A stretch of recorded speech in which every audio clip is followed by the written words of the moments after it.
ഈ universal board connect ചെയ്യുന്ന അങ്ങനത്തെ വയറിംഗ് കണക്ഷൻ. ഇത് മെമ്മറി ഉള്ള ടൈപ്പാണ്. മെമ്മറി ഉള്ള ടൈപ്പാണ്. ഈ 2 IC ഉണ്ടാവും. ഇവിടെ ഒരു IC ഉണ്ടാവും, അതേപോലെ ഇതിൻ്റെ ഉള്ളിൽ ഒരു IC ഉണ്ടാവും. ഈ 2 IC മെമ്മറി ഉള്ളത്. ഒറ്റ IC ആണെങ്കിൽ അത് മെമ്മറി ഇല്ലാത്ത ടൈപ്പാണ്.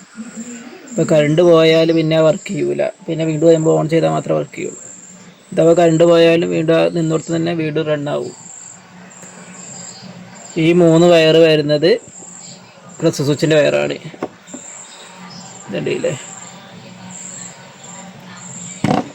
പ്രസ് സ്വിച്ചിൻ്റെ മറ്റേ ഇതിൻ്റെ വയർ കട്ട് ചെയ്തിട്ട് ഇലയിൽ കൊടുത്താൽ മതി, ചാക്കിലേക്ക് കൊടുത്താൽ മതി. ഒന്നെങ്കിൽ നല്ലത് സോൾഡർ ചെയ്ത് കൊടുക്കുന്നതാണ്. എന്നാൽ പിന്നെ ക്ലാവ് അടിച്ചാലൊന്നും വിഷയം ഉണ്ടാവില്ല.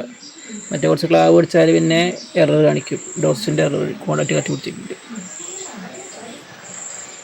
പിന്നെ ഈ 2 വൈറ്റ് വയർ വരുന്നത് ഡോർ സ്വിച്ച്.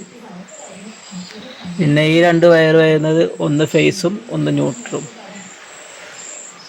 ഈ മഞ്ഞ വയറാണ് ന്യൂട്രൽ. ആ ന്യൂട്രലിലാണ് കോമൺ ആയിട്ട് എല്ലാ മോട്ടറിൻ്റെ ഇൻലെറ്റ് വാൽവ്, ഡ്രൈവ് മോട്ടർ എല്ലാത്തിലേക്കുള്ള കോമൺ ന്യൂട്രൽ പോകുന്നത്. അത് ലൂപ്പ് ചെയ്ത് കൊടുത്താൽ മതി. മെയിൻ ലൈനും അതുമായിട്ട് ലൂപ്പ് ചെയ്യുക.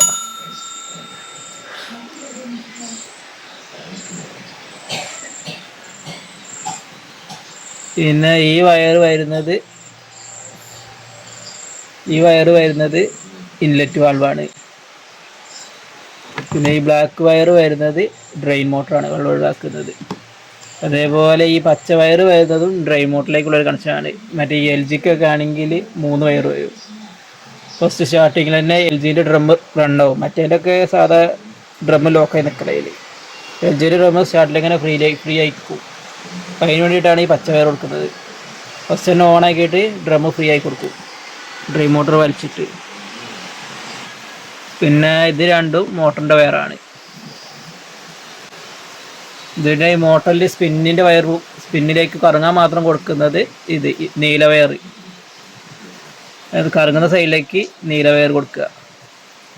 ഇനി അത് കറങ്ങിയിട്ടില്ലെങ്കിൽ തിരിച്ചു കൊടുത്താൽ മതി. വയർ തിരിച്ചു കൊടുത്താൽ കറങ്ങിയോളും. മോട്ടർ ഓരോ കമ്പനി ഓരോ ഡിസൈനിലേക്ക്, ഓരോ കളർ കോഡ് ഓരോ ഡിസൈനിലേക്ക് വയ്ക്കും. അപ്പോൾ വയർ തമ്മിൽ തിരിച്ചു മാറ്റി കൊടുത്താൽ മതി. അപ്പോൾ ഒരു സൈഡിലേക്ക് റൺ ആയിക്കോളും, സ്പിന്നെ വർക്ക് ചെയ്തോളും.